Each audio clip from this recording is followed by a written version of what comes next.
जब हम game of thrones या फिर हाउस ऑफ द ड्रैगन देखते हैं ना, तो हमें लगता है कि वेस्टरोस तो हमेशा से ही एक यूनाइटेड किंगडम था, लेकिन रियलिटी इससे बिल्कुल अलग थी। एक समय था जब वेस्टरोस एक देश नहीं बल्कि 7 अलग-अलग किंगडम्स में बटा हुआ था। हर किंगडम का अपना एक राजा, अपनी आर्मी, अपने रूल्स और सबसे जरूरी बात, अपने एम्बिशंस थे। नॉर्थ में कहीं स्टार्क रूल करते थे, वेस्ट में लैनिस्टर्स रूल करते थे, स्टॉर्मलैंड्स में डुरैंडन हाउस रूल करते थे और रीच में गार्डनर। हर राजा को ऐसा लगता था कि उसकी पावर को कोई भी चैलेंज नहीं कर सकता। पूरा कॉन्टिनेंट लगातार कॉन्फ्लिक्ट्स और पावर के स्ट्रगल्स में उलझा रहता था। कोई भी इतना पावरफुल राजा नहीं था कि वो वेस्टरोस को एक बैनर के नीचे ला सके। पर समुद्र के उस पार ड्रैगनस्टोन नाम के एक छोटे से आइलैंड पे एक आदमी था जिसका नाम था एगोन टारगेरियन। उसने फैसला कर लिया था कि वेस्टरोस अब 7 किंगडम में बटा नहीं रहेगा, सिर्फ एक ही रहेगा और वेस्टरोस का राजा बनूंगा मैं। लेकिन सबसे इंटरेस्टिंग बात यह है कि जब एगोन ने ये सपना देखा तो वो वेस्टरोस का सबसे पावरफुल आदमी नहीं था। ना ही उसके पास कोई आर्मी थी, ना ही उसके पास कोई जमीन थी, फिर भी उसके अंदर इतना कॉन्फिडेंस था, इतना कॉन्फिडेंस कि वो पूरे कॉन्टिनेंट को चैलेंज कर दे और आखिर में उसको अपना बना ले। हाँ गाइस, आज से हम स्टार्ट करेंगे। इसमें एगोन्स कॉन्क्वेस्ट के बारे में स्टार्टिंग से लेके एंड तक मैं आपको सब कुछ बताऊंगी कि एगोन, उसकी फैमिली और उसकी सबसे बड़ी स्ट्रेंथ क्या थी, क्योंकि एगोन्स कॉन्क्वेस्ट की कहानी तो असली में अब शुरू होती है। एपिसोड 1 में हमने देखा था कि एगोन ड्रैगनस्टोन पर रहता था। लेकिन सवाल ये है कि टारगेरियंस ड्रैगनस्टोन पहुंचे। इसका जवाब हमें ले जाता है वलेरिया, एक ऐसा एम्पायर जो इतना पावरफुल था कि उसके सामने वेस्टरोस के राजा गांव के मुखिया लगते थे। वलेरिया ड्रैगन्स का घर था, ड्रैगन लॉर्ड्स का घर था और टारगेरियंस उन्हीं ड्रैगन लॉर्ड फैमिलीज में से एक थे।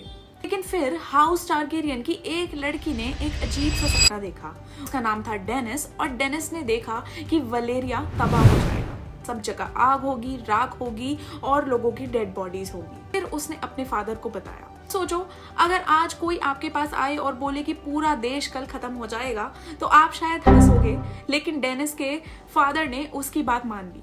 उन्होंने अपनी फैमिली को वहां से उठाया, अपनी सारी दौलत इकट्ठी करी, अपने ड्रैगन्स को इकट्ठा किया और वलेरिया छोड़ दिया। कहाँ पहुंचे? वो पहुंचे ड्रैगन्स। इस वक्त किसी को नहीं पता था कि वो अपना घर छोड़ रहे हैं। सबको लग रहा था कि वो पागल हो गए हैं और सब जगह लोग उनकी बेइज्जती कर रहे थे। लेकिन फिर 12 साल बाद डेनिस का सपना सच हो गया। वलेरिया एक्चुअली में खत्म हो गया। वहाँ वोल्केनोस इरप्शन हुए और वलेरिया छोड़ दिया। ड्रैगन लॉर्ड्स मर गए और जो दुनिया का सबसे पावरफुल एम्पायर था वो एक ही दिन में इतिहास बन के रह गया। और जब धूल बैठी तो दुनिया ने देखा कि ड्रैगन राइडिंग फैमिलीज में से लगभग सब खत्म हो चुकी थी सिवाय एक को छोड़कर, और वो फैमिली थी हाउस टारगेरियन। अब ड्रैगनस्टोन पर सिर्फ एक ही बचा हुआ ड्रैगन लॉर्ड का परिवार था और अगले 100 सालों तक वो चुपचाप अपनी ताकत बढ़ाता रहा। लेकिन एक और सवाल है, आखिर टारगेरियंस के पास ऐसी कौन सी ताकत थी जिसकी वजह से पूरे वेस्टरोस के राजा भी उनका सामना नहीं कर पाए? वो ताकत थी उनके उस टाइम के 3 ड्रैगन्स, वलेरियन, वेगार और मेरैक्सिस। एपिसोड 2 में हमने देखा था कि हाउस टारगेरियन दुनिया के अंत से बच गया था। वलेरिया खत्म हो चुका था, लेकिन टारगेरियंस अभी भी ड्रैगनस्टोन पर जिंदा थे। उनके बच जाने की वजह डेनिस के साथ साथ ड्रैगन्स भी थे। वेस्टरोस के किसी भी राजा को अब तक ये अंदाजा भी नहीं था कि ड्रैगन्स असल में कितने खतरनाक होते हैं। आज जब हम ड्रैगन्स देखते हैं तो हमें लगता है कि वो फैंटेसी क्रिएचर्स हैं, लेकिन उस वक्त के लोगों के लिए ड्रैगन्स एक जानवर नहीं बल्कि डिजास्टर थे।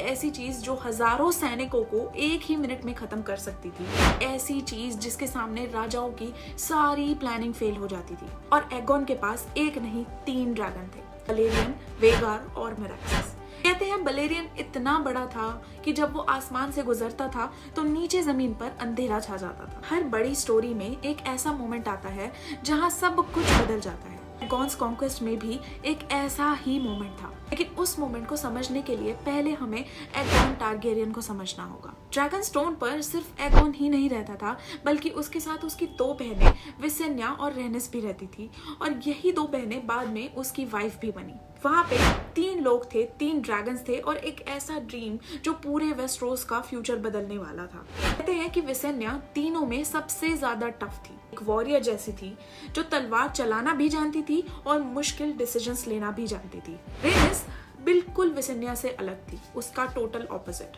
उसे म्यूजिक पसंद था, ट्रैवल करना पसंद था और अपने ड्रैगन के साथ आसमान में उड़ना सबसे ज्यादा पसंद था। और फिर था एगोन। ना विसेनिया जितना सख्त था वो और ना ही रेनेस जितना हल्का फुल्का, लेकिन जब बात लीडरशिप की आती थी तो दोनों उसके साथ खड़ी नजर आती थी। अजीब बात यह है कि एगोन के पास वो सब कुछ था जो एक लॉर्ड चाहता था। ड्रैगनस्टोन था, दौलत थी उसके पास, ड्रैगन्स थे उसके पास, पावर थी उसके पास सब कुछ था।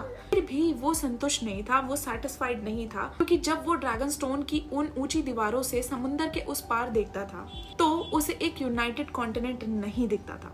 से दिखता था एक बिखरा हुआ वेस्टरोस जो अलग अलग 7 किंगडम्स में बटा हुआ है, अलग अलग 7 राजाओं में बटा हुआ है और उनके बीच कभी खत्म ना होने वाली वॉर्स। हर राजा खुद को सबसे पावरफुल मानता था, लेकिन कोई भी पूरे वेस्टरोस को एक नहीं कर पाया था। और शायद वही पल था जब एगोन के दिमाग में एक ख्याल आया, एक ऐसा ख्याल जो उसे बाकी सबसे अलग बना देता है। अगर वेस्टरोस को एक रूलर चाहिए तो वो मैं क्यों नहीं बन सकता। कुछ लोग मानते हैं कि एगोन को फ्यूचर में आने वाले किसी बड़े खतरे का अंदाजा था, या कुछ लोग मानते हैं कि ये सिर्फ उसका एक एम्बिशन था।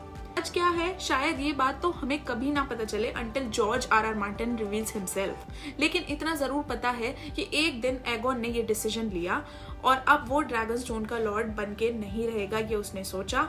अब वो ड्रैगनस्टोन अलावा वेस्टरोस को चैलेंज करेगा और बहुत जल्द 7 राजाओं को एक मैसेज मिलने वाला था कि झुक जाओ या फिर वॉर के लिए रेडी हो जाओ। और यहीं से एगोन्स कॉन्क्वेस्ट एक्चुअली में स्टार्ट हो जाता है।